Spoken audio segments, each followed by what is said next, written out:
everyone. Good evening. First and foremost, I'd like to thank everyone for their time tonight and would like to formally welcome you to Artemis Impact Training Workshop. Hello, welcome. We'll basically cover most of the basics that'll help your organization to create measurable impact, which is what we're all about. Okay, Yossi, can you go to the next slide? Or Priyam? Okay. So firstly, we have a very exciting announcement about something that we've been working on lately. We have officially launched the Artemis Forum for nonprofit organizations. So the forum will be hosted on Facebook, and you can join the forum via the link that we will share to you in the chat box. So in this forum, you'll be able to post any of your questions that's impact related, and one of our Artemis team members will be skimming through all of your questions every once in a while and to address your questions. The Artemis forum is sort of this great way for you to become a part of the impact community where you'll be able to give help and support to one another. You'll also be able to get FaceTime and interact with Artemis experts to, ask us a few questions about impact or impact measurement.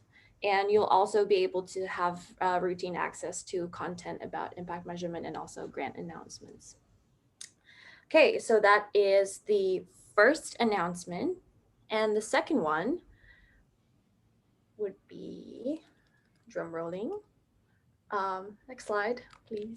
Okay, so we're also proud to announce that we're officially launching the Artemis Community Program.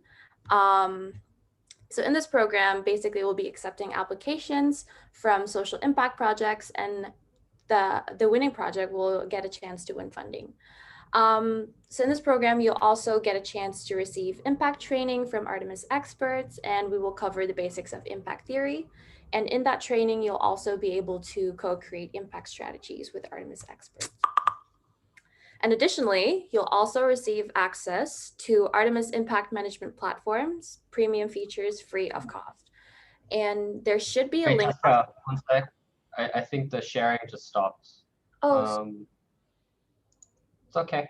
I think Yossi, dropped out.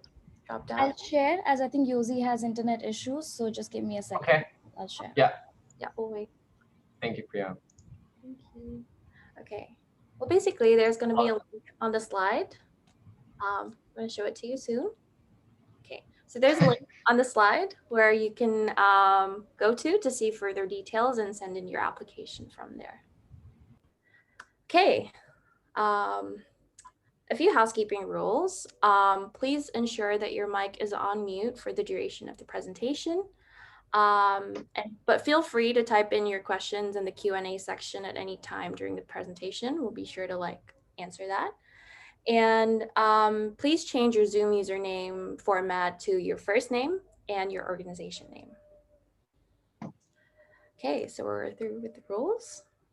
Next slide. So we're just going to introduce ourselves. With me today, I have Noah, who is the CTO of Artemis Impact. Noah, say hi. Hi, guys. Nice to meet you. Okay, and then there's me, Tasca. I'm the product specialist at Artemis Impact, and I'll be taking you through this training today. Exciting.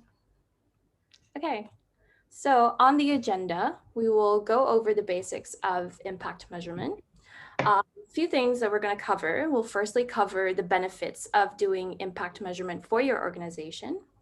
And after that, we'll cover the theory of change, which is the theoretical framework in which our impact measurement will be based on. And thirdly, we'll also take you through how to best do data collection for impact measurement. And then we'll have a little demo on how Artemis Impact Management Platform can help you collect data optimally. And lastly, we'll have a Q&A session to address any of your questions. Okay, next slide. So before we start our training, we have a couple of polling questions that we'd like for you to answer first. This polling is for us to figure out how effective we are in teaching you guys.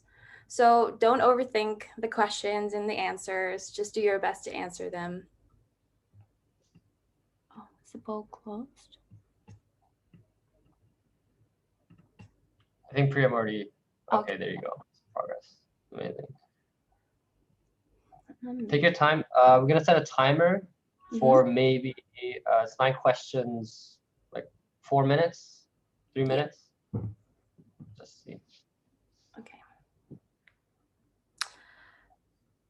And while I have you guys here, for those of you who've like finished filling out the polls, I'm just curious to know, for those of you who have never done impact measurement before, I'm curious to know why you've never done impact measurement before, and also what brings you here today. What makes you keen to learn about impact measurement? Feel free to write the answers, if you will, on the chat box. Yeah, happy to read the answers once you guys fill that out.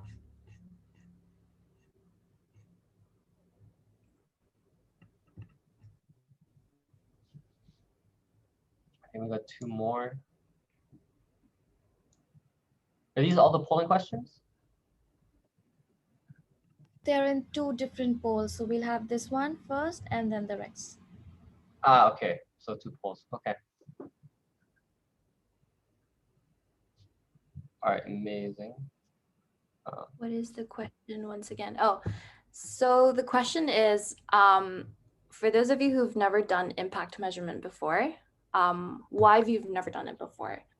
And the second part of the question is, what brings you here today? What makes you keen to learn about impact measurement? I'm going to launch the second poll, which is more about the impact knowledge. Yeah. Okay.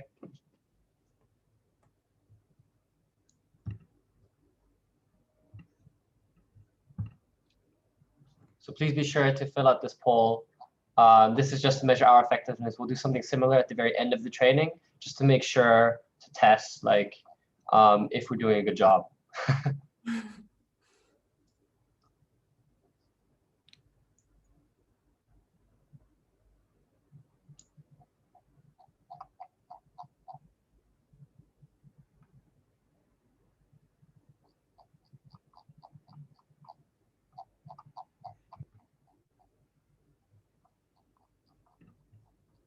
So for this one, I'll set a timer because this is actually 9 questions. So I'll put a timer for 3 minutes.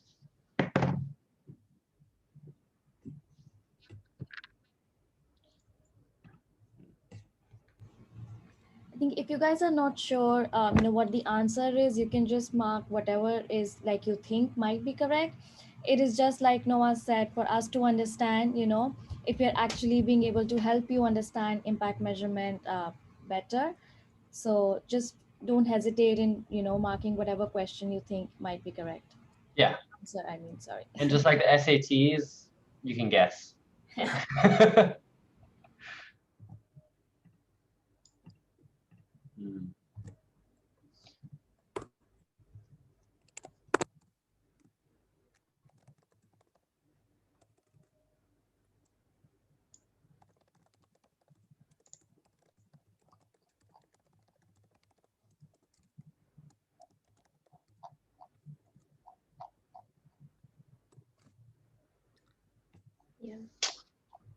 Okay.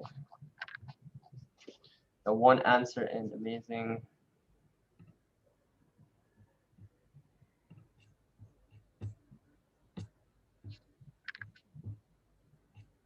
Got 2.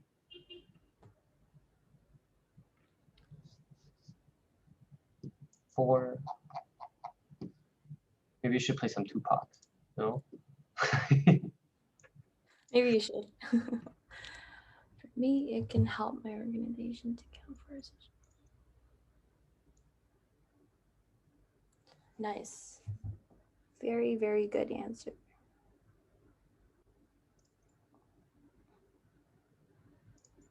Are we gonna get copyrighted if I play Tupac? I think only if you post the video somewhere. I don't want to get copyrighted. So We're almost done. We have 70% replies in. just 2 more. Yeah. 2 more.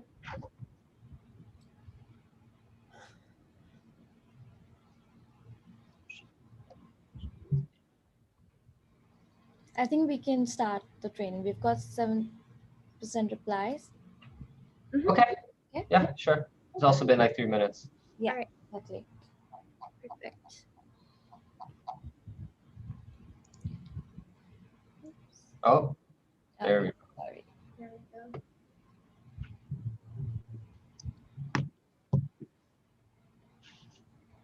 Okay.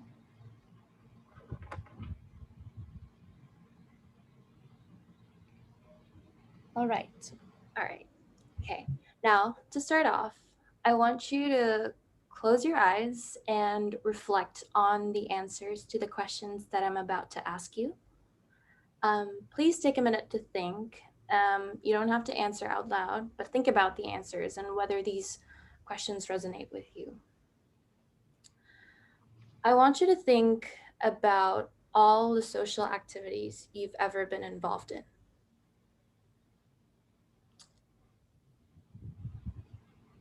Have those activities helped you achieve the impact to society that you intended on creating? What do you think are the true effects of the activities that you've done? Go next slide. Also, try to think of your stakeholders. So, the people that you're trying to help with your social activities.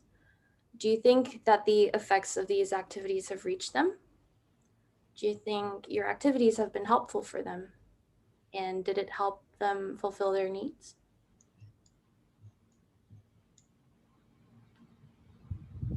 Next slide.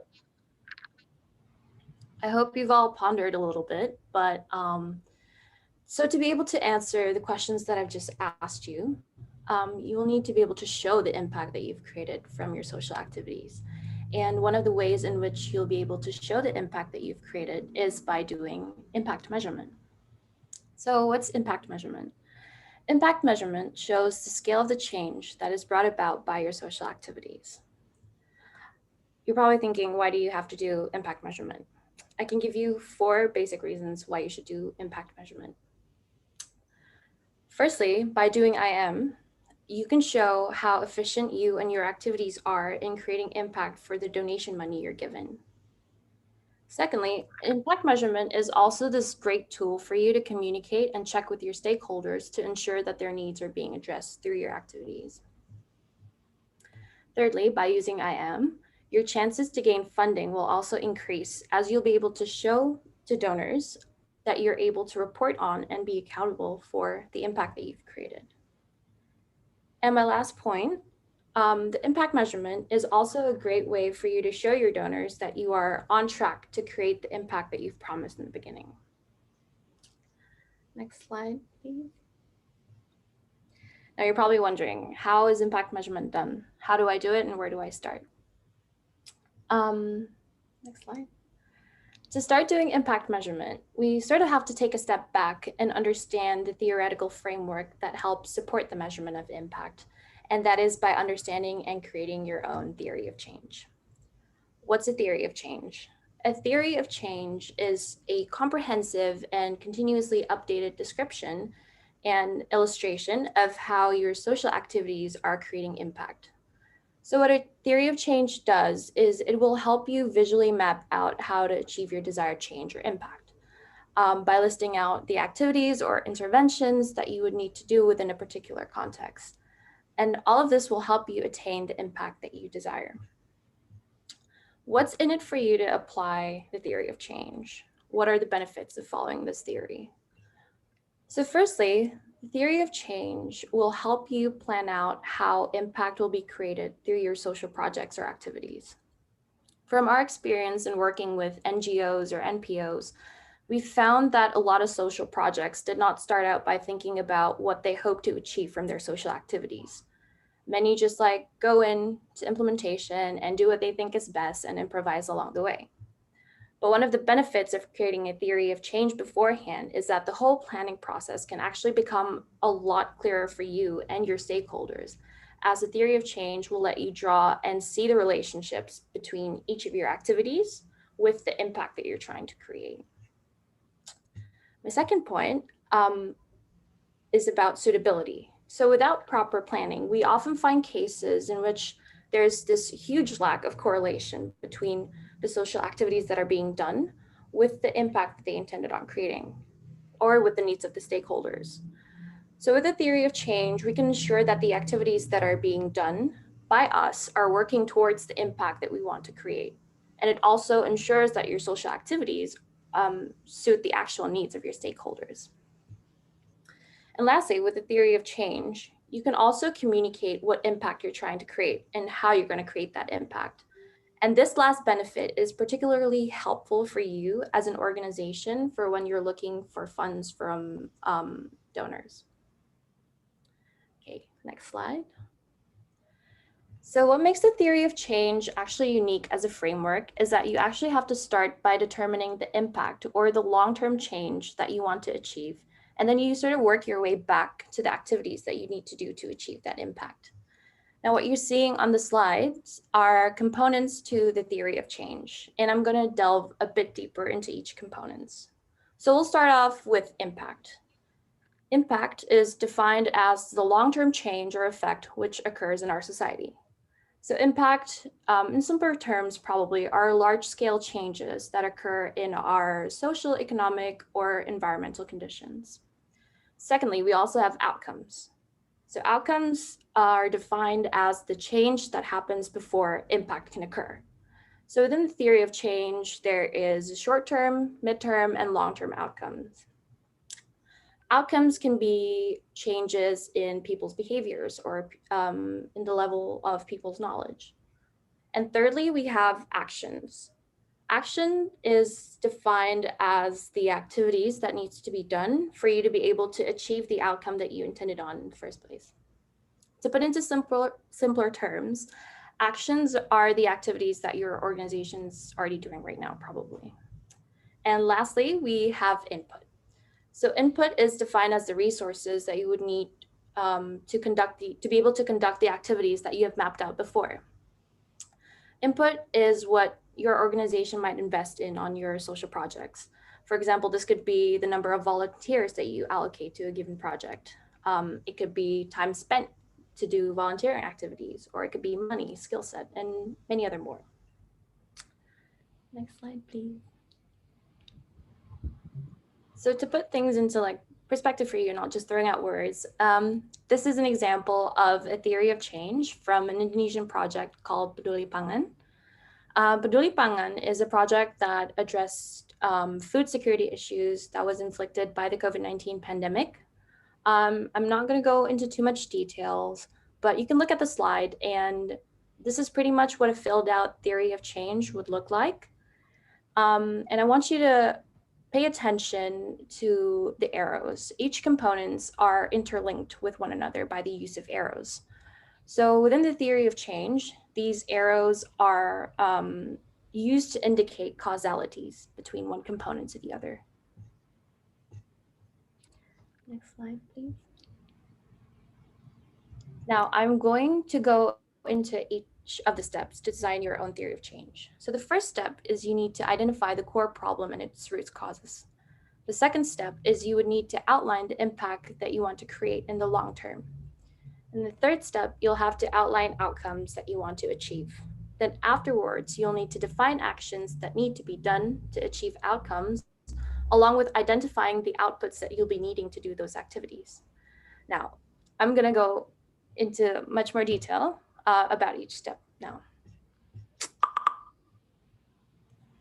So the first step to creating your theory of change is to identify the core problem that you're trying to solve. So try to have a think about what are causing problems to occur. So delve deeper and try to think about the root cause. So for instance, if you're trying to solve a problem in the field of education, right? Try asking yourself, firstly, what educational problem am I trying to solve? Secondly, have a think about why does that problem occur in the first place? Determine whether that problem's a symptom of another problem or whether the problem that you've just stated is the actual core problem that's causing multiple issues. So once you've done the steps and have managed to identify the core problem, You need to come up with a problem statement at this step. Next slide, please. Second step, which is to outline your impact. So in determining your impact, I would urge you all to think slightly ahead. What changes would you like to bring to our societies from the social activities that you're doing? In this step, you'll have to come up with an impact statement. For example, referring back to our example of educational problems, think about what change you'd like to create that coincides with that problem. For example, if your problem statement is, it is difficult for students in marginalized areas to have access to quality education, then your impact statement can be something along the lines of increasing access to quality education for students in rural Indonesia, for instance. So basically, to determine your impact statement, you need to think about what you'd like to change from the problem that you've stated out in the first step. Next slide, please. Okay, the third step is where you start outlining your outcomes. Outcomes, be it short-term or long-term, is what needs to occur to make your impact happen. So to refer back to my impact statement earlier, right? Increasing access to quality education for students in rural Indonesia. Think about what would need to happen first for there to be an increase to quality of education. You would need to work backwards from that impact statement to be able to outline the outcomes.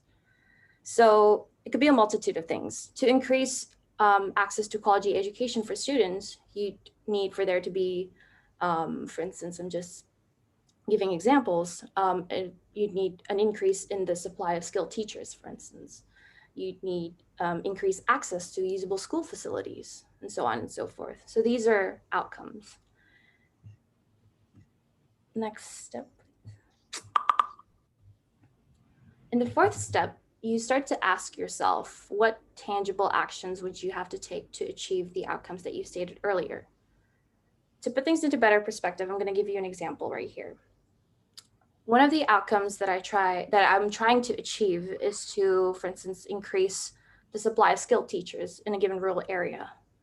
Now, to achieve that outcome, one of the actions that I can do is to conduct teacher training to get teachers up to a certain skill level, for example.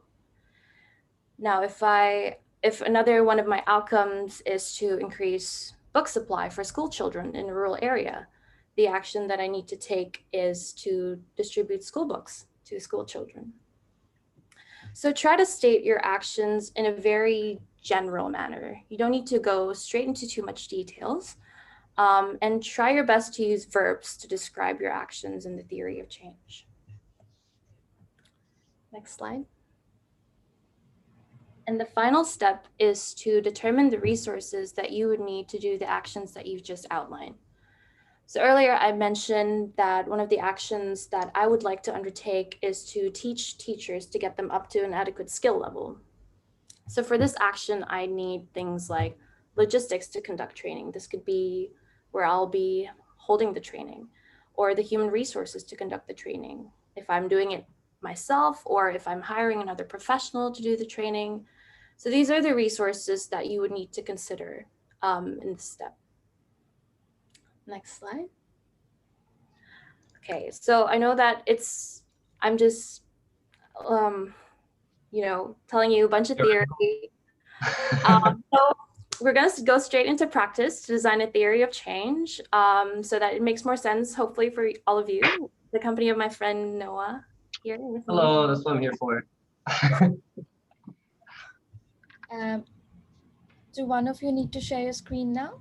Yes. Yes, I think that's so. I think some of you guys might have noticed in the sign up of this workshop or this training, you had the opportunity to kind of fill in what your project was about, right? And that was for the purpose for us choosing one of you guys to actually practice and create a theory of change. So the project that we chose out of everybody was Daughters of Tomorrow. So congratulations to you.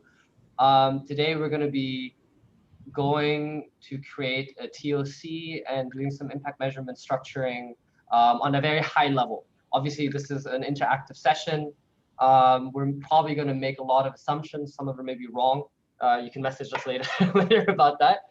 But it'll just be kind of a thought experiment of how it could go. Right, Tosca? Anything you want to add to that? No, we can get started to creating a theory. Okay. Amazing. So the first step, as Tosca said before, is to create the problem statement. Now let's kind of look what Daughters of Tomorrow submitted to us, right? Low-income women want a job outside of their skill set because it pays better. Aligning expectations through career coaching, providing short training programs, and asking for higher salary for blue-collar jobs from employer partners. Right. Okay. So we have a project here that is seems to be targeting women specifically, and somehow getting them better jobs, right? It doesn't necessarily define directly the problem statement, but I think we can derive the problem statement from this text. So let me just have a go at it. We want to give women a job outside of their skill set because it pays better. So the problem statement, I think here is that it is difficult for women, however they define women, to get better jobs that pay better. And I think that in a simplistic way, that could be a problem statement for today. It is difficult for women to get jobs that pay better. And women being the same definition as how they define women, right? It could be marginalized of a certain immigrant community. It could be in a certain located geographic area. But yeah, let's stick with that. Now that we've defined the problem statement, the next part is the impact statement, right? It is very easy to go from the problem statement to just kind of correlate the opposite, or like the correlating to that into the impact statement, being like the long-term change I want to create is for women to have it easier to get better paying jobs, right? But I think what we're really talking about, I think what they're really talking about here in the long term is they want to make women's lives better, right? So I think the impact statement that I would go for here is the long-term change we want to create is to improve the livelihoods of these women, put in definition of however they define women, right?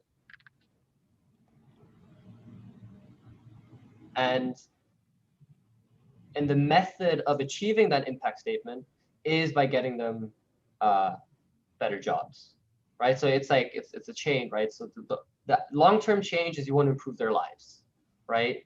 And the method of doing so, or the problem that you're tackling in order to achieve that, is that it's hard for them to get better paying jobs.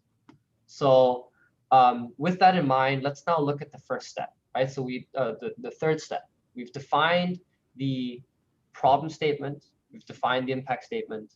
Now let's define the outcome. Tasca, what was the definition of outcome again?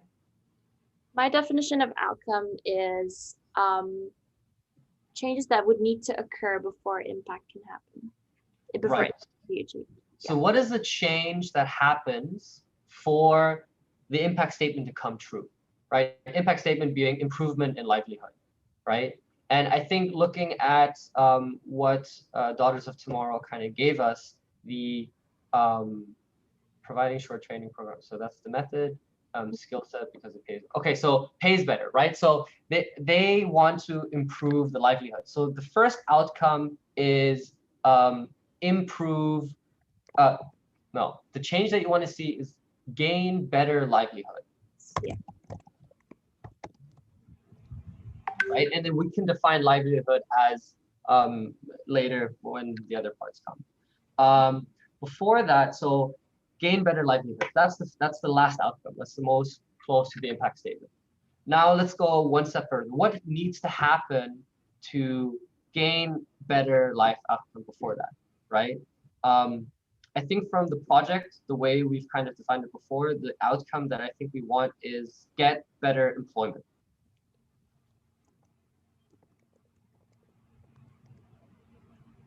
Right, because it's about getting them higher paying jobs, right? So it's about getting better employment. And then one step before that, which is very close, which is the outcome, the short-term outcome, which is the outcome that comes right before that and is very close to the action that they've defined, is because their action, well, Tasca will get into that later, it's training. So having an improved having an improved skill set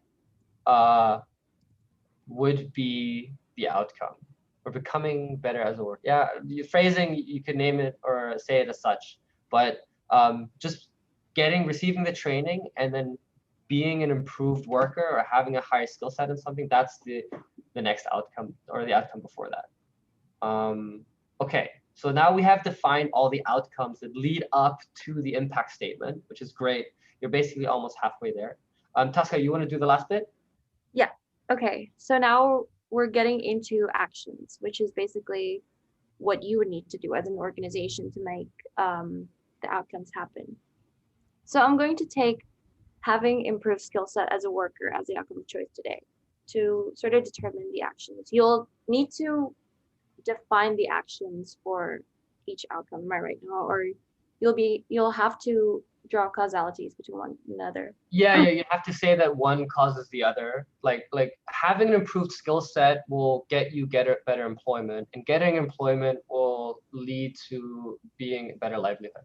Also, we're probably making a lot of assumptions on how the project actually works, because we don't know necessarily all the actions that you guys take, but we're probably just going to make up to it. Yeah. Yeah. Tasca, go ahead. Okay, cool. So yeah, I'm gonna work from this level now. So to improve skill set as a worker, what would I need to do as an organization to make that happen, right? I'd say the information that was also given, the Daughters of Tomorrow have short training programs for these women. So I'd say one of the actions that we can take is to conduct training for workers. There's one action. So depending on who's going to be doing that training, right? You'll probably also need to onboard professionals as trainers for this program. I just want to clarify here. Tasca, you're assuming here that this might be wrong, the Daughters of Tomorrow gets professionals to train these women, right? Yeah. So then the two actions that we're looking at here is getting the training done for the women and getting professionals into the project to do the training. So there's two kind of work streams that we've defined in this project. Yeah. So once we've defined the actions here, we can delve deeper into another layer and start determining what resources we would need to be able to do the actions. So to conduct training, one of the resources that I would need, just at the top of my head, I would invest in hours spent on training. So that's one input that relates to training. Another input that I might invest in when I'm doing training for this program might be to invest in skilled human resources to conduct training. So these are the professionals that we're talking about, right? So the professionals that are training these women. Okay. Yeah. And a third input could be, well, you would need to fund this program one way or another, right? So that's also a resource that you have to take into account. Yeah. Yeah. So there you have it, a filled out theory of change. Do you want to draw the causalities with me, Noah? Sure. Wait, I actually do not have it open in front of me. Sorry. But obviously, the outcomes are quite easy, right? So having an improved skill set as a worker will lead to getting better employment. So So Yep. there you get an arrow. Very crooked arrow. And then getting better employment gains to a better livelihood. Yep. And then the actions of both training and onboarding professional leads to having an improved skill set as a worker. Mm-hmm.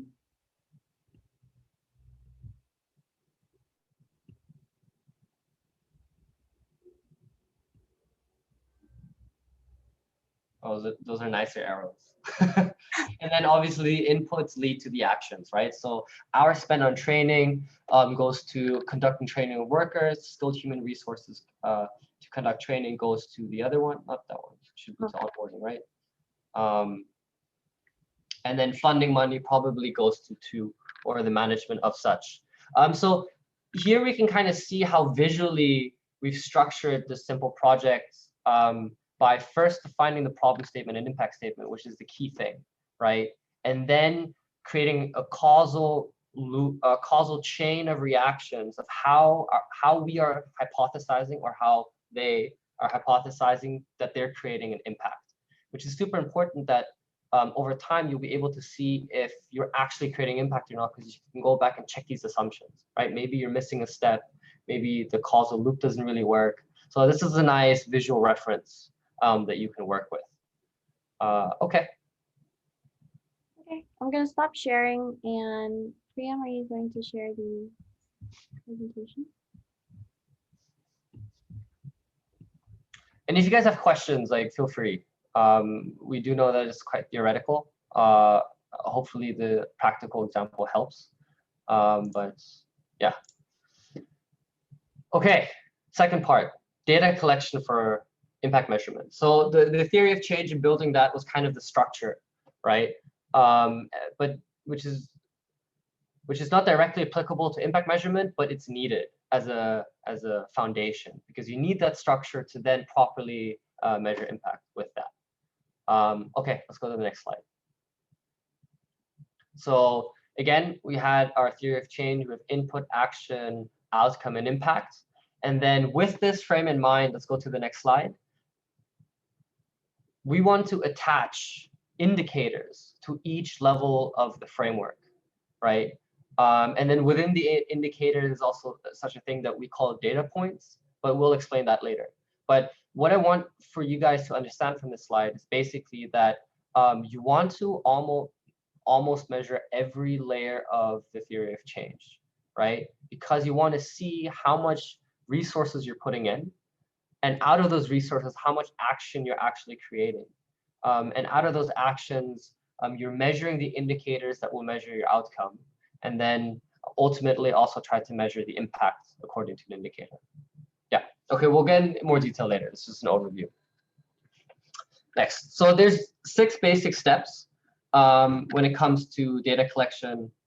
Oh, no, let's say that. Determining an outcome to measure, right? So as you saw in the TOC before, there's multiple outcomes. You need to determine which outcomes you really want to measure.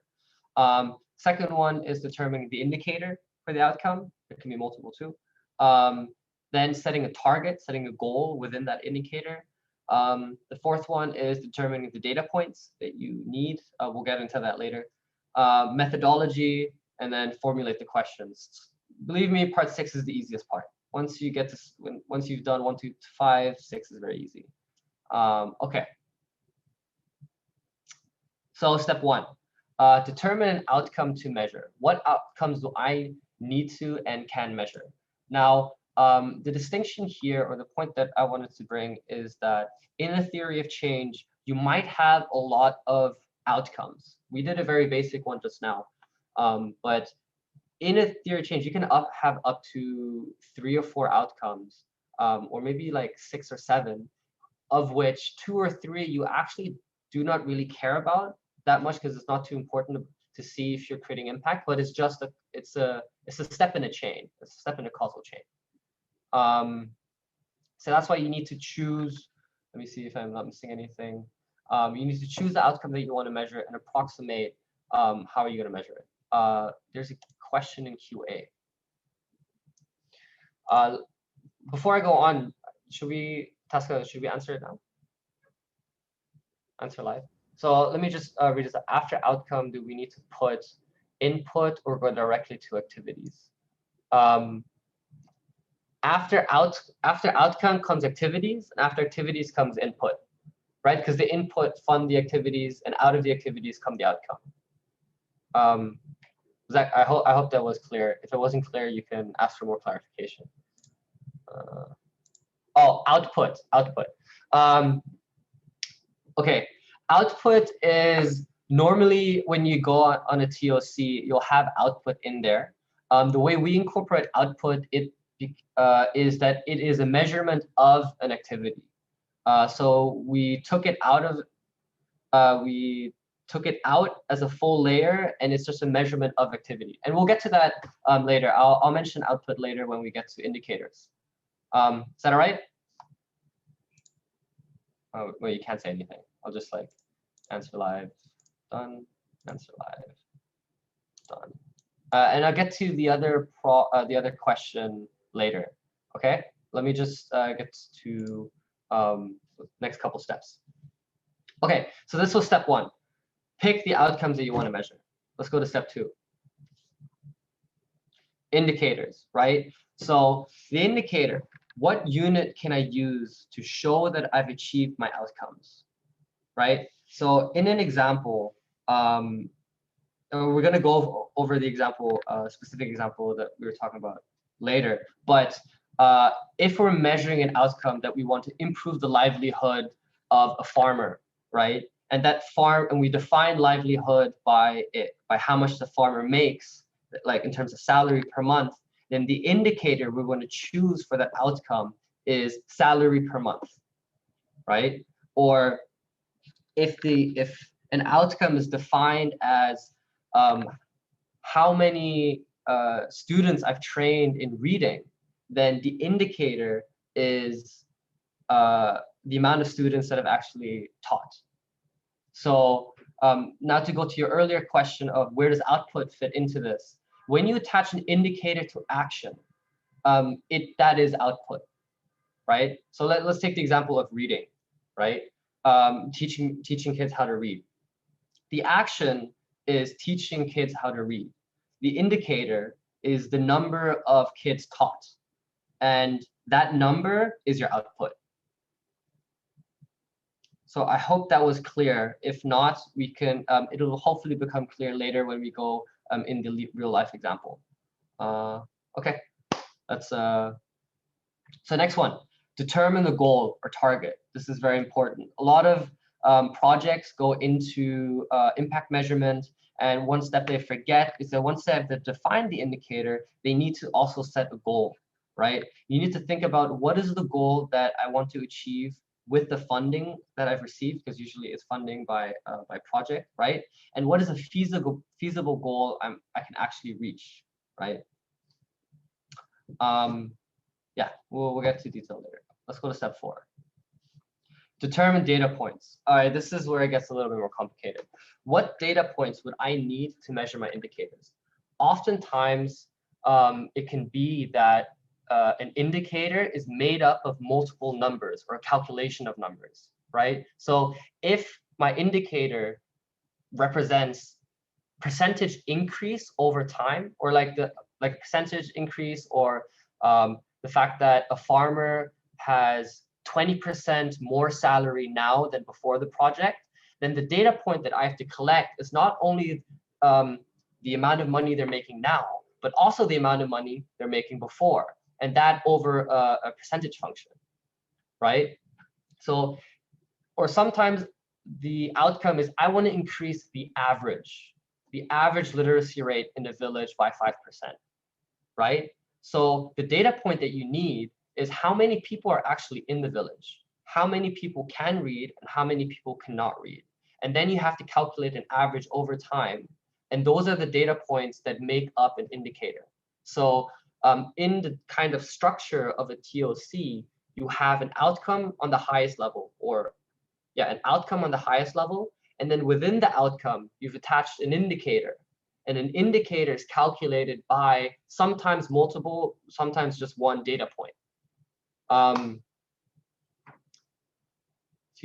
please feel free to ask questions, guys. Especially in this part about data points, indicators, and outcomes. That's the key skill that I want you guys to leave with. Let's go on to step 5. Step five is methodology. So methodology is basically figuring out, so you've defined the outcome, you've defined the indicator, you've defined the data point. Now you have to define the methodology. How are you going to collect this information, right? Data source is where are you going to get the information from? Are you going to get this information from a government agency or index? Are you going to get this information from interviewing stakeholders? Or are you going to get this information by sending out a survey to specific people, right? Who is going to be collecting the information for you? How many times is this going to happen? At what point of the project? So frequency, when, how, by whom, data. Okay, so I think I covered all of them. 1, 2, 3, 4, 5. So these are the 5 parameters you would have to keep in mind, and take it with a grain of salt, right? You're going to plan to collect this data in one specific way, and as the project goes along, this is not set in stone. Obviously, you have to adapt to everyday operations, but it's always good to go into something with a plan so you can adjust. It gives you a little bit of flexibility. All right, now comes the last part, step 6, which is formulate questions, I think. Yeah, formulate the questions. Okay, super easy. You've figured out the methodology, or you've kind of have a plan in mind, right? And now you've also thought about the indicator, the outcome, the indicator, the data point. All formulating the question is considering your methodology. So when are you asking the question, who and how frequent, and the data points that you need to collect. Now you just ask the question within the methodology about the data point. Okay, that sentence was confusing. Basically, with the one question, you collect one data point. And that's the rule of thumb that we would recommend. Usually when you try to collect 2 data points or too much information in one question, impact measurement will become very difficult, because then you'll have to like separate it in your data sets, and you want everything to be nice, clean, and structured in your sheets. Yeah. Okay, amazing. Step 6 is done. Last thing, baseline, midline, and endline data. Baseline, midline, and endline data is considering when you are doing impact measurement. So a lot of projects nowadays are doing ex post, endline, or even midline data. So let's look at what each of them is, right? So on the x-axis, we have time, time, right? Then you have the length of intervention, right? Which is the interval that your project is being executed. And then on the left, on the y-axis, we have the benefit stream, which how much benefit or how much impact you're actually creating. Ex post data and endline data is impact measurement being done towards the end of the project. And often ex post is kind of like a post-mortem analysis, where it's like, what went well, what went wrong, how much impact do we need to create? And if you start impact measuring only at the end, you're kind of in trouble, or it's going to be very difficult. Most projects are stuck midline. Most projects kind of start measuring right at the start or in the middle of the project. But they really miss out here, because the key message that I want to give you guys is the most important step is to create a baseline.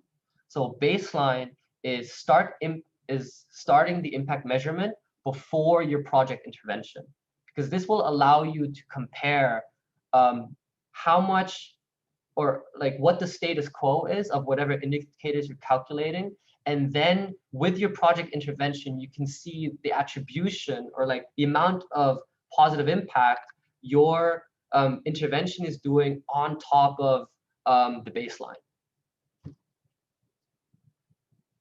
Okay, wait, I can see there's like 3 questions. So let's go to the earlier question on the problem statement. Because in community have so many problems, so do we need to only put a single problem or a few important key basic problems we will put in problem statement? Okay, I think that's a great question. What you have to remember is that when you're defining a problem statement, you have to be very focused on which problem you're solving. Obviously, there are lots of problems, right? But when you're doing a project, it's usually quite focused, like we're doing this activity to target this part of the problem, right? And the point about doing a problem statement is asking yourself is, am I just solving a solution? Or sorry, am I just solving a symptom, or am I actually progressing the solving of this overarching problem, right? So hunger can be a symptom of poverty. Poverty is a problem that is caused by many, many different things, many systemic issues. And then a lot of projects usually try to affect a single part of that systemic poverty issue. Okay, so I hope that was good enough answer. So in short, be as specific as you can. That's basically the overall message. Tasca, is there any question that you want to reply to? No, not at the moment. Hello? Yeah. Is there any question that you wanted to reply to? Or should I just keep going? Yeah. Yeah, okay. In outcome and goal, do we need to put, let me answer this slide.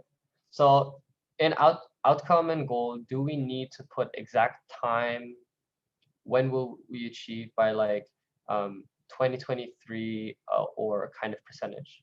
Outcome, yes. So you don't have to put the goal inside the outcome. You can keep it separate. But I mean, I think that's a structural issue. But the more specific you can be, the better, right? Because when you say 5% or 5% by a certain time frame, that will show your stakeholders that you have a very good understanding, over the impact, your impact creation capability and effectiveness, right? So the more specific, the better.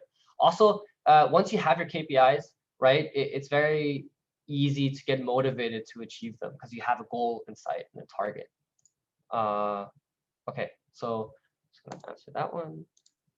Let's go to the next question. Do impact measurement same like monitor? Okay, so do impact measurement same like we do monitor and evaluation, and all indicators, and same like we all the meal tools?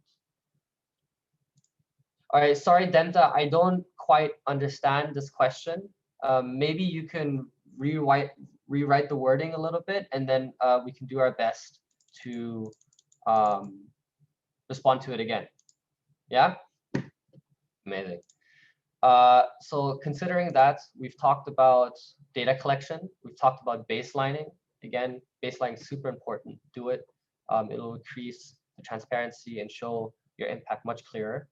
And then I think now we can go on to the next slide. Baseline. Oh, okay. So I basically talked about it. I had this slide. All right. So baseline study, right?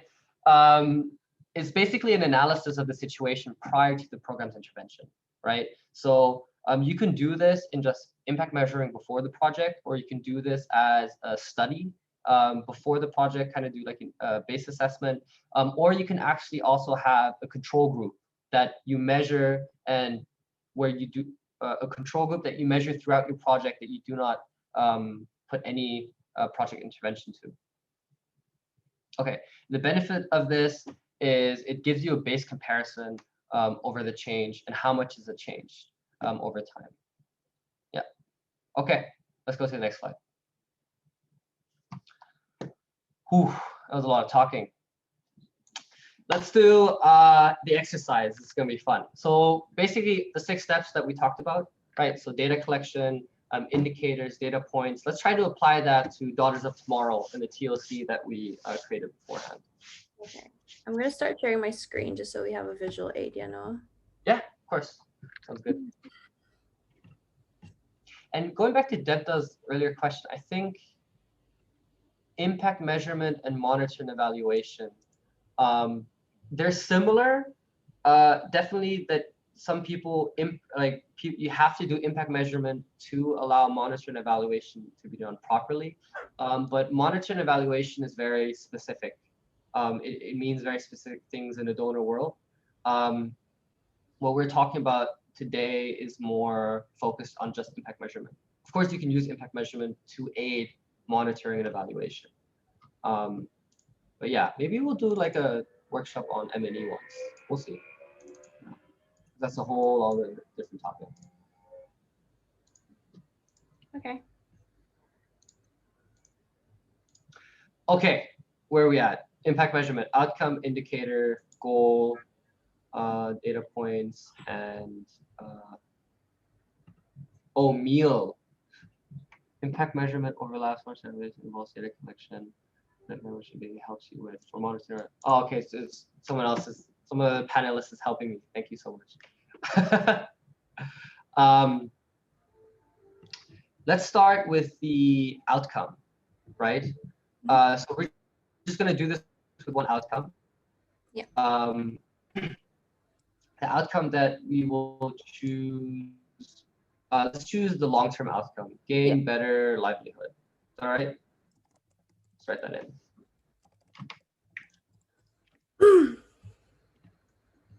So gain better livelihood. That can mean lots of things. We have to define what we mean by livelihood, right? And we can do that with the indicator. From what the project is trying to achieve, I think they are attributing better livelihood to earning a higher salary, right? So I would put the indicator of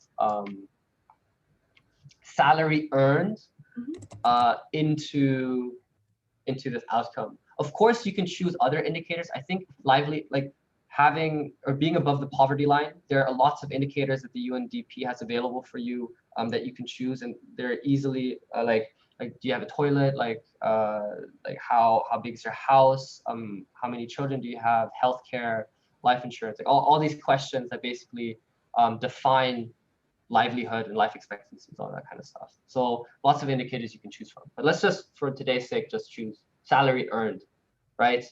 Okay, goals. Let's try to increase the average salary by 20%. So actually, earlier it was a good point. Increase the average salary by 20% by 2023. By 2023, we don't have to define it here, but you would probably want to define it within the 100 or 1,000 women that we're working with, right? Okay.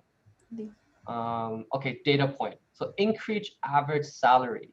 So the data points that we need for this goal is we need the salary before and the salary after. Before and the salary after. And we probably also need, so just internally to calculate the average, we need to know the amount of people that we are, so the first one is salary before. Oh no, yeah, just do salary before, I think. Salary before the project. Salary before project. Second one is salary after project. And another data point is people that are number of people in the project. Right? And then the next one is the methodology. No, the sum total. It's the number of people divided. It's the sum total divided by the number of people, right? So the fourth one would be the sum total minus salary earned.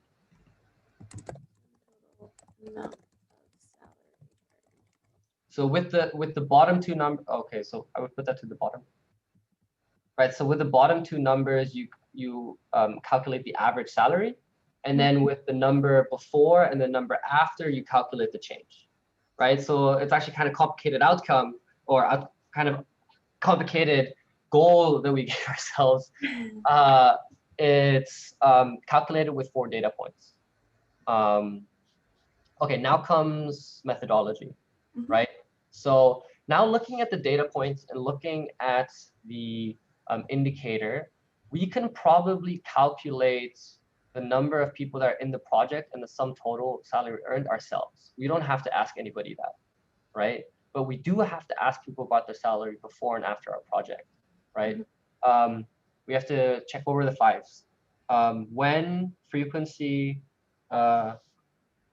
you remember the 5 ones? No? Okay. Let's just do the best we can. From the top of our heads. It's when, frequency, by whom, data source, and how. Okay, so data source would be from our beneficiaries.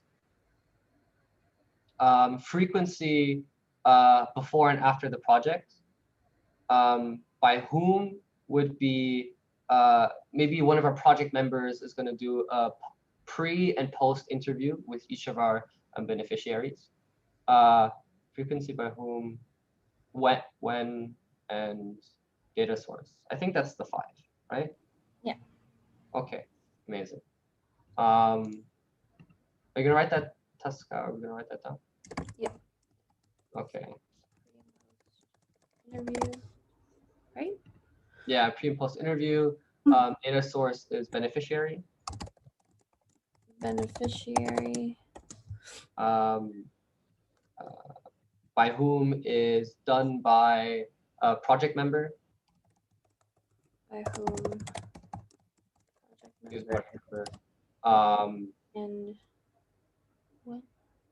I think when frequent. So when is just any time of day. I mean, we just have to schedule with the beneficiary, right?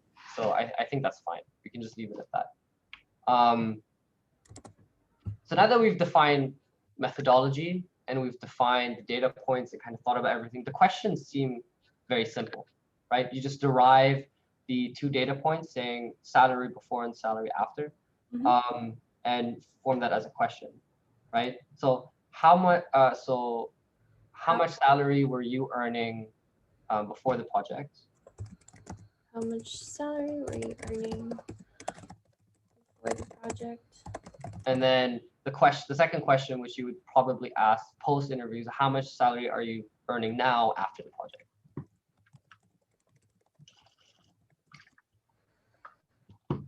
Simplifying the methodology, just a side point, you can choose to do one post interview and ask them how much salary were you earning before and after, or you can do 2 interviews, or even you can ask them once a month. Maybe that's important to you. You want to get a bit more frequent check-ins, right?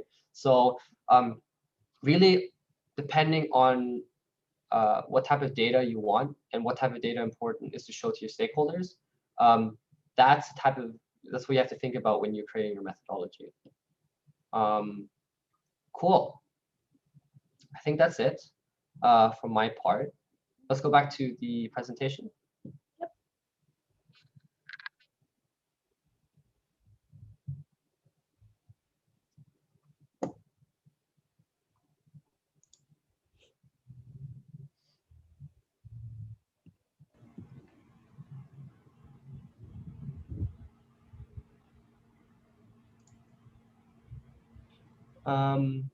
It's hard to measure the change in salary as we're following the labor rules and regulations, but we can modify the indicators. Yeah, of course, like livelihood doesn't equal salary in most terms, right? So there are other short-term indicators, long-term indicators that you can choose to measure. Just also think about how long it takes for the indicator to show a change, right? Some indicators like life expectancy take a long time to take effect, whereas like do you have insurance, or like how many kids do you have is a little bit shorter indicator. So just have a thought there. Pro tip. Cool. I think it's time for my demo now. Yes, yes. Oh, you do have more questions. We can modify number of views. Yeah, absolutely, you can modify. Okay, so it's time for my demo. I'm gonna actually start sharing my screen again. Sorry, Brio. That's okay. I'm just quickly going to share the link to the application. If in some case someone wants to, create the account with you so they can follow the steps, they can sign up right now. So just everyone, I've shared the links to the application in the chat in case you want to sign up right now and create your first account along with Tasca. So you have the option now to ask any questions as well in case you have any issues signing up or creating the project. Okay. Artemis. Okay, cool.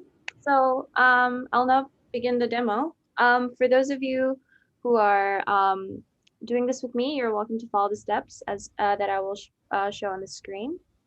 So basically, the Artemis app can be accessed through the link that Priyam just sent to all of you. Basically, to create an account, we have multiple sign-up options that you can use. We have, you can use your mobile number, you can also use your email address, or you can quickly sign up with your Gmail or Apple account.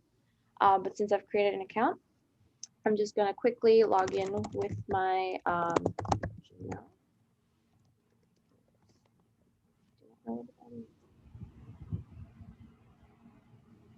Okay, welcome back.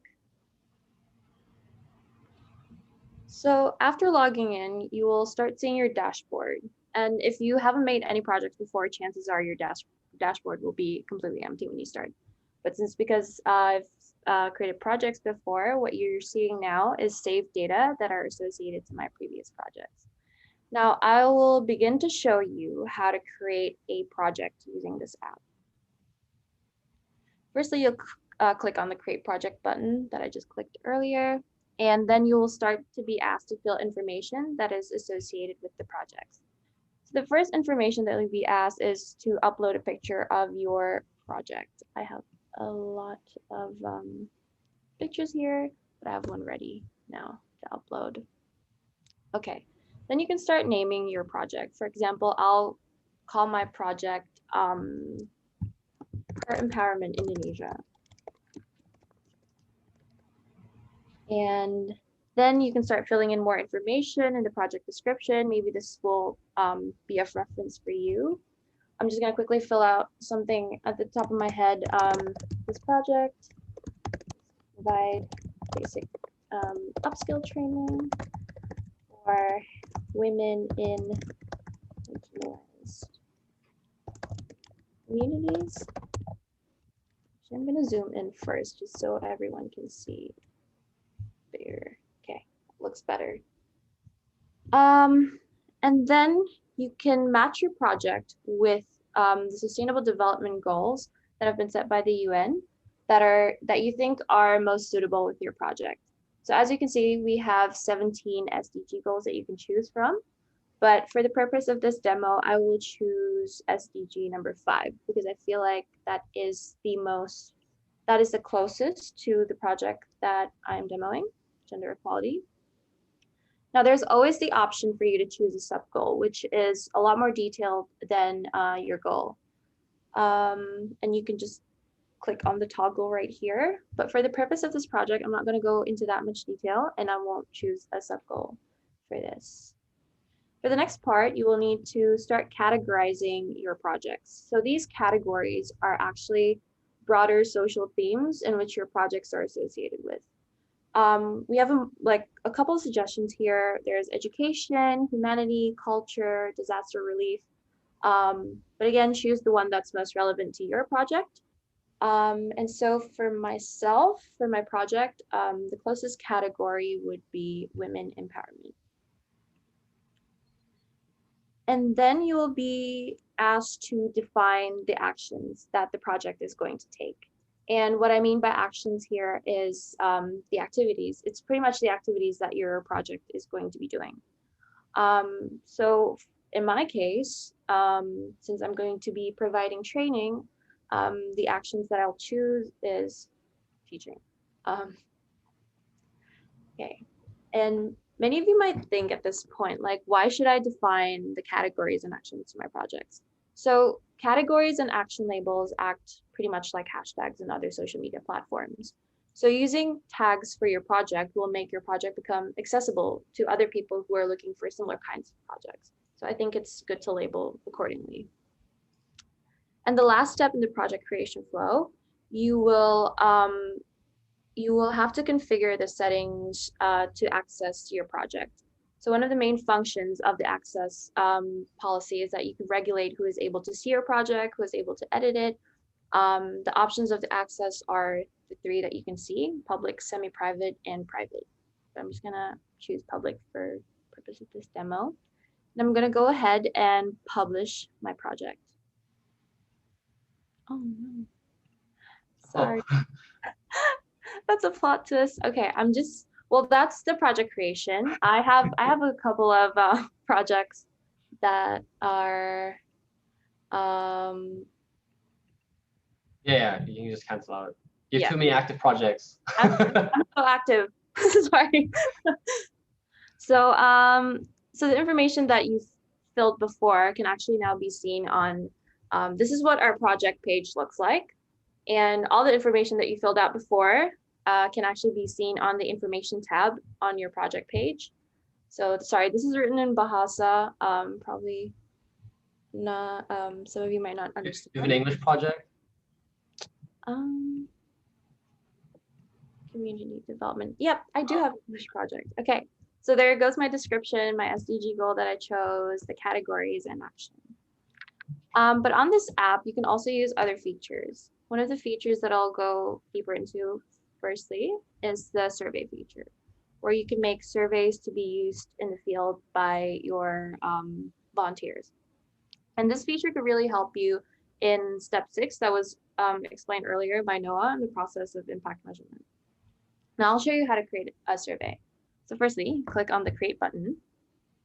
I've reached, that's okay, I can delete. Sorry, I'm so active, so I keep, cool. All right. So you can start filling out the details of your survey, like the name of your survey. So for this one, I'm gonna just quickly name it Field Survey 1. I'm gonna save it. Okay, so in the survey, you can then ask questions that are relevant to the goals of your survey. So for instance, in this project earlier, I think it was about community development. It could be a number of things. So for the purpose of this demo, let's assume that the activities involved in the community development that I'm doing is training marginalized women. So hence the first question on the survey can be something along the lines of how many participants, for instance, joined in the first activity of skills training. We can then also decide what kind of answers we want our respondents to give. So for the survey, we have a few answer type options. We have short answer, paragraph, single choice, anything that you might want. So for a question that is more descriptive in nature, I think you can use short answers, or if you want to ask questions about time of day, you can choose the answer type of date. But for the purpose of this demo, again, I'm going to choose the number answer type. And then we will then have to determine the unit of measurement for the answer. And in my example, it will be participants, since we are going to be counting how many participants are attending the training. And then labels are also required for each action. These labels are, again, like the hashtags that I explained to you earlier. And here I can label my question as being So are you like training and then training, community development, education. Okay. Yeah, either way. Yeah, anything. You can label it all you want. Cool. And then you can save your question. You can also make it mandatory for people to answer. There was a tick box that you can tick. Cool. You can also add more questions accordingly to the data points to calculate your impact. But for now, I'm just going to go with one question and publish my survey. But before I can publish my survey, you will be asked to review your questions by clicking on the preview button. And in this process, you will need to be absolutely sure that your questions are spot on and there's no, not any mistakes, because once it's published, you can't edit it again. But for now, I am going to publish my survey. How to publish a survey? Okay, I want to publish that. Cool.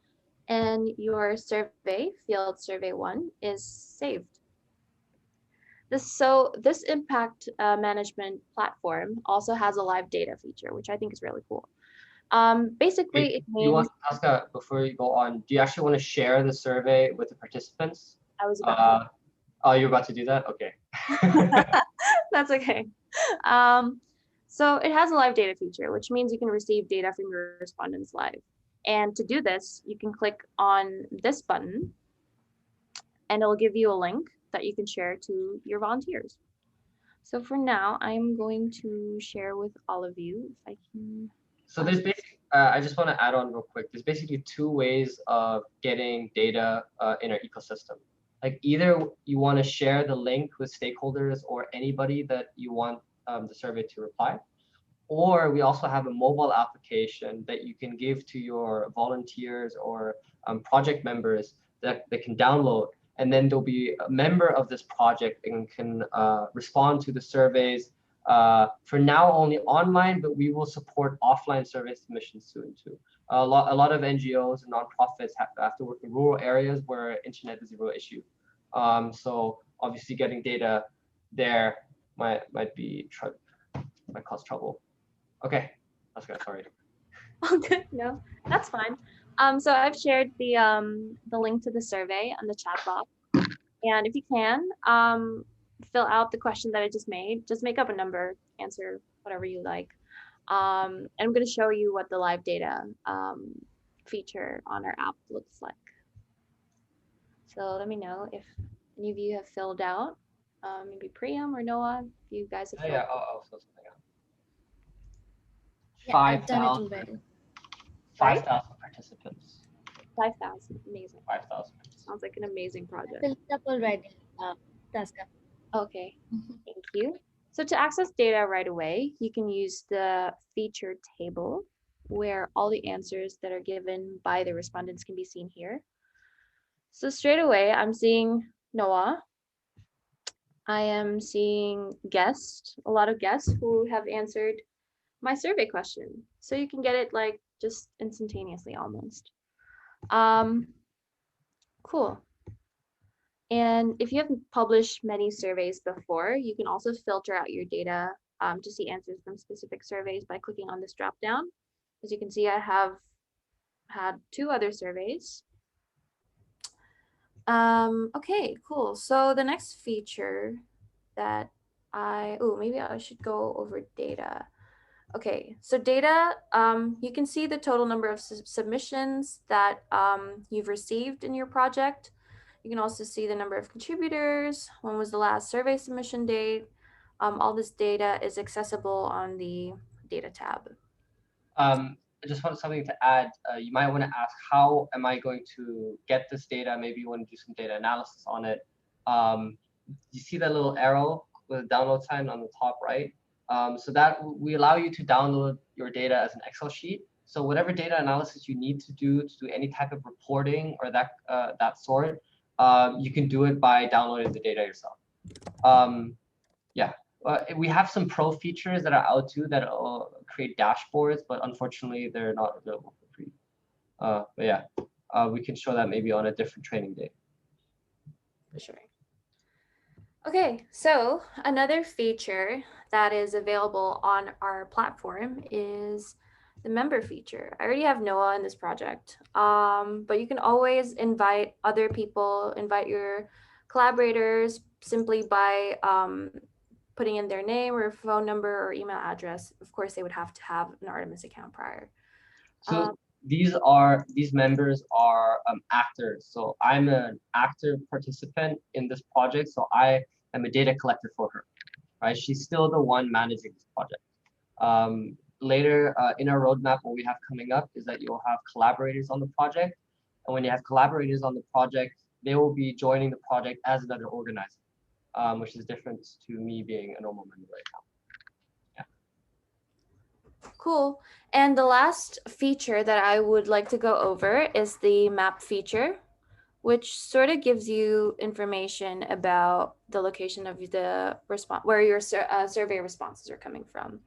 I think this will be really useful in the field for when you're really dispersed and you sort of want to know where each of your responses are coming from. I think this is a really neat tool to have on the platform.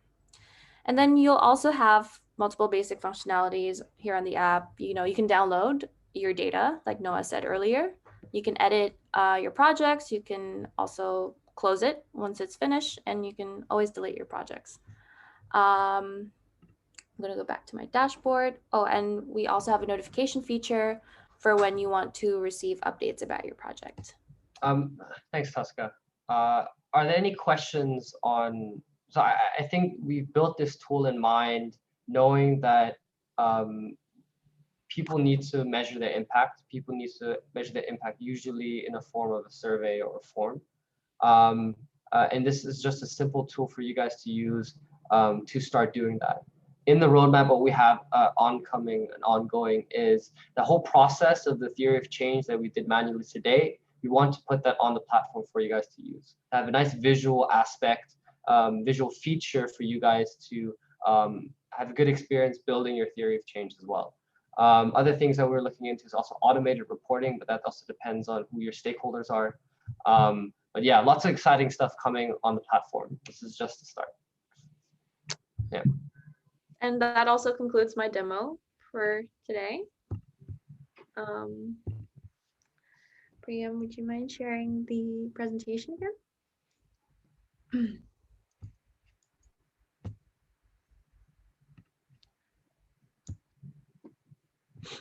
And now we have a Q&A session. Okay. Keep the questions coming for, we have a bit of time, I reckon. Yeah. If you guys have any questions, let us know. If not, that's okay too.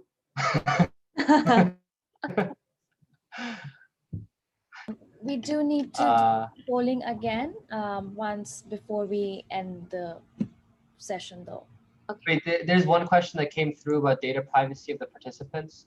Can anybody who's member of the app can easily view the data? No. So all the data about the project, your project data, that is only available to you as the organizer. Only in the future, when you make somebody a collaborator, will they be able to also look in, also see the project with the data there. Also, in terms of data privacy, in terms of us, we won't sell your data or use your data in any sort of form. Your data is your data. The only thing we'll do is use the data to give you a better experience.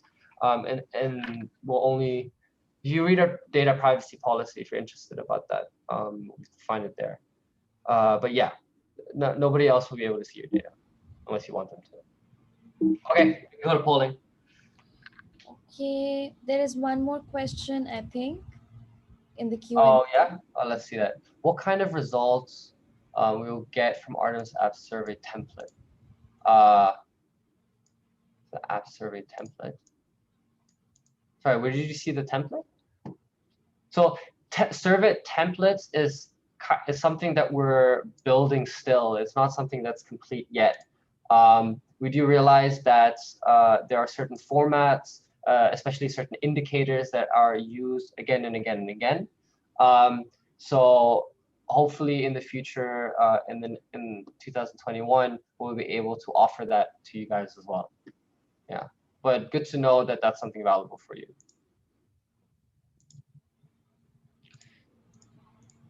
Okay. Okay, so I'm going to share the polling again now.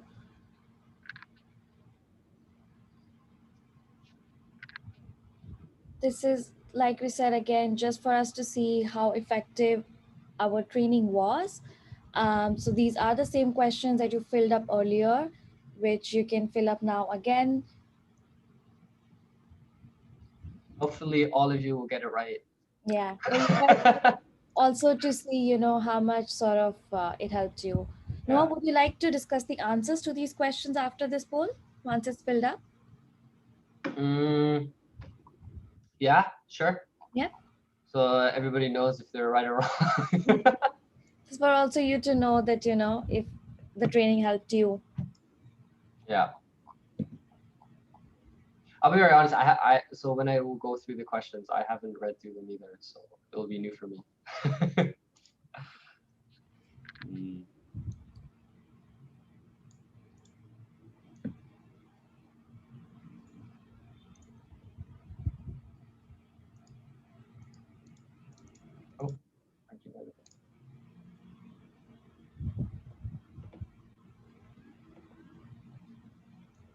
poll kind of disappeared for me, so I don't know where it is.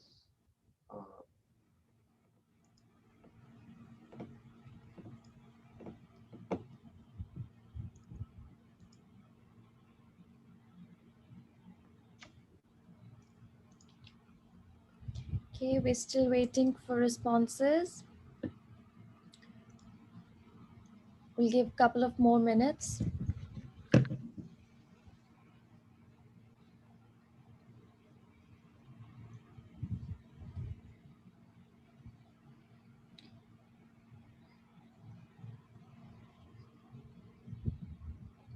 Okay, we have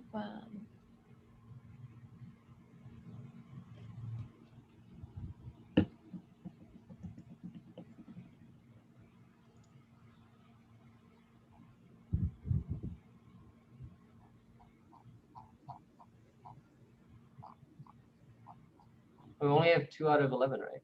yeah, so far 2.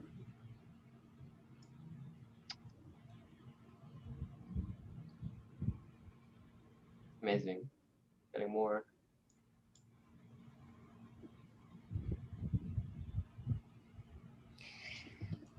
We will send you the recording to the training in, I think, a day or two to your emails, so you will be able to access it there. We'll send you a link through which you can access it.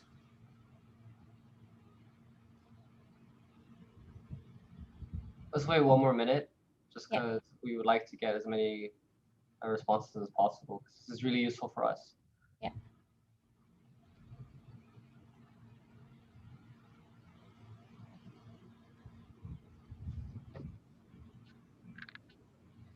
We're slowly getting there. Yep, slowly. And guys, if you still have any questions after this training, we are available on our social media, on email, which is contact@artemis.im. And please feel free. Post on the forum. Yes, please feel free to write or post on the forum on Facebook. We shared the link earlier. I will share it again here. So if you post it there, we will reply, or other people in the community, other people who are running nonprofits like you might reply. So you will be able to get the answers to any questions that you might have. So here is the forum again. Right, we're trying to build basically, because one thing that we've noticed working in the space now for 2 years is that a lot of people have similar questions and are lost when it comes to impact measurement. And it's really important that, like, in the community of people who are trying to create social impact, is that we help each other out, right? And that we build a community in Southeast Asia or globally where people give their expertise, experiences, pitfalls, and questions in some type of format and community. So please do engage. Everything's much appreciated. All right, so I think we've waited long enough. Yeah. Let's just go through the questions and end the polling. Right. I will share the results, Noah, and you can. Yes. Which of the following options does the statement represent? Provide skilled human resources and healthcare to conduct periodic testing. This is a input. So the 3 people who answered that, you were correct. The keyword there, I think, is provide. I think it was a giveaway. Which of the following option does the statement represent? Increased awareness about sexual violence issues. That is an outcome. Oh, amazing. So most of you got that right, 4 people. Great. Which of the following, so the keyword there was increased, right? So it's a change in situation. Which of the following option does the statement represent? Better welfare for local farmers. That is also an outcome. We'll need the recording of this meeting. Okay, yeah. You guys will receive the recording. No worries. So number 3 is also an outcome, right? Because it's an increase in the welfare of local farmer. Which of the following options? Conduct vocational skills training. That is an action, right? You see the verb conducting. So 100% that's an action. I feel like I'm in the SATs.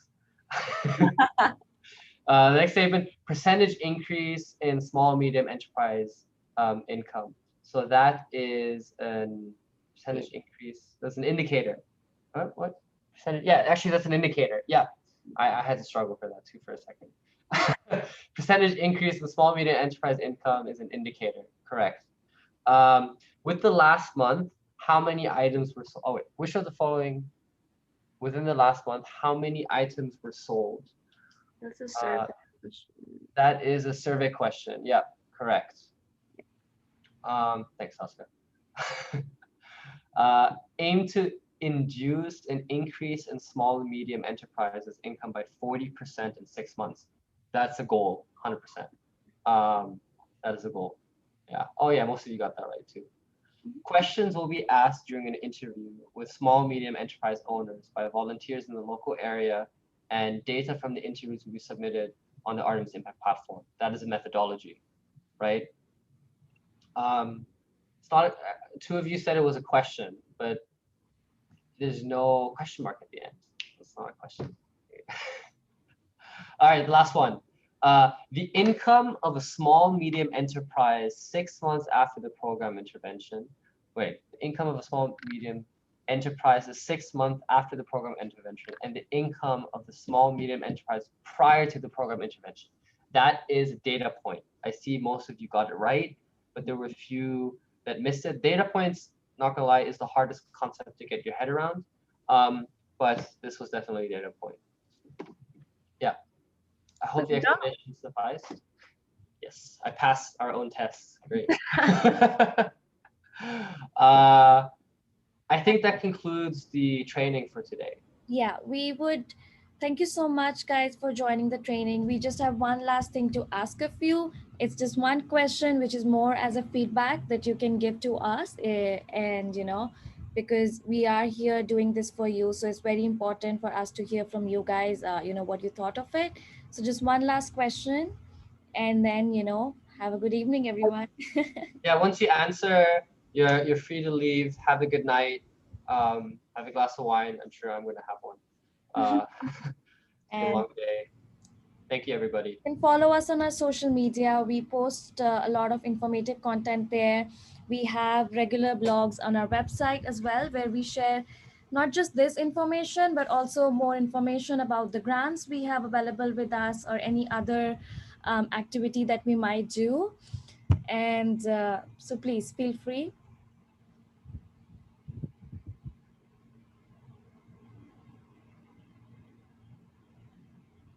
I'll play Tupac now. It's been an earworm for you, this song. All right. I think we can... Are we all good? Just waiting for a few more responses, and then we can end. We should play music always at the end of our training.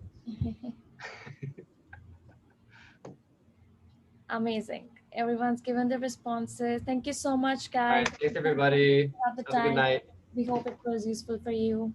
Bye-bye. Let's end the call.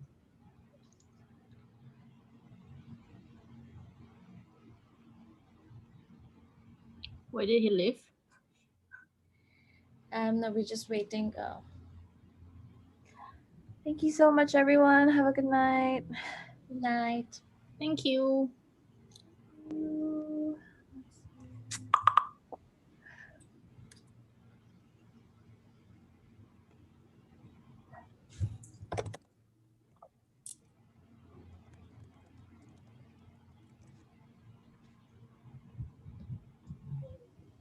I'm so tired.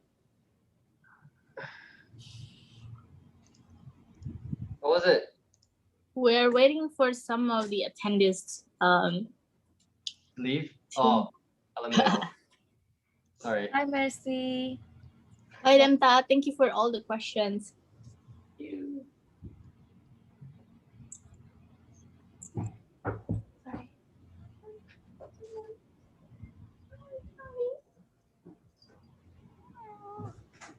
Okay. Sorry, cat? Yeah.